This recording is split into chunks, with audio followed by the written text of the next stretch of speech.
Nah, sebenarnya apa sih hubungannya antara manusia, ya, ada manusia, terus ada dosa, ya, terus maut, kematian.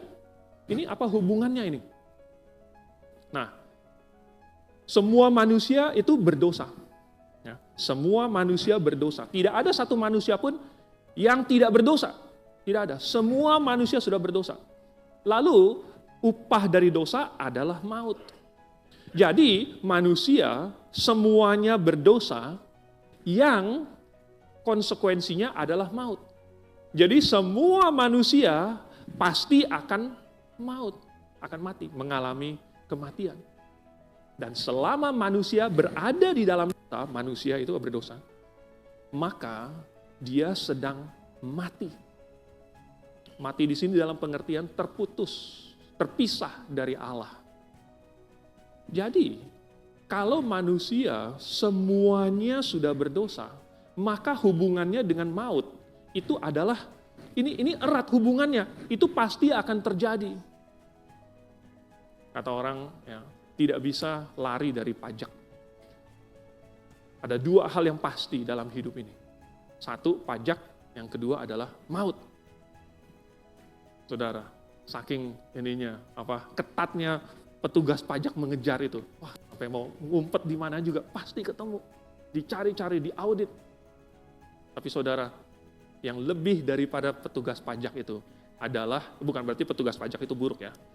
Itu adalah maut. Saya bukan menyamakan petugas pajak dengan Grim Reaper yang pakai jubah hitam terus bawa itu sickle gitu. Bukan seperti itu. Hanya saja ini mengilustrasikan bahwa manusia, dosa dan maut, mereka terikat dalam hubungan yang sangat erat. Tapi lalu kemudian Yesus mengambil kematian itu. Kematian yang milik kita. Lalu dia pakaikan kepada dirinya sendiri. Dia mengalaminya bagi kita. Sehingga bagi dosa, kematian ini sudah terjadi. Ya, karena sudah dialami oleh Tuhan Yesus.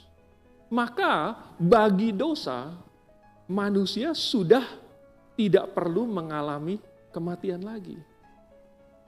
Manusia berdosa harusnya mati, lalu kemudian kematian ini benar-benar terjadi dan dialami oleh Yesus.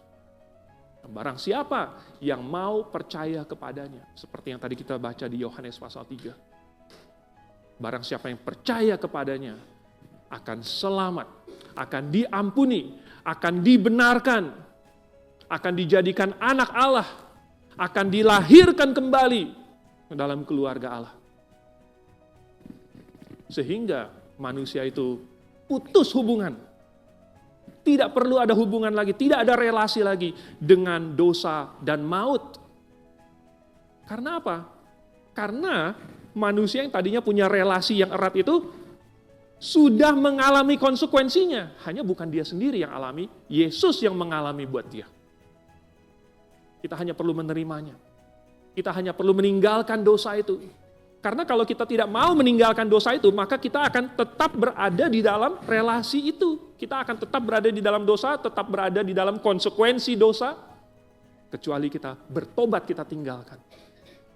Sudahkah Anda keluar dari hubungan segitiga antara dosa, maut, dan manusia, dan Anda?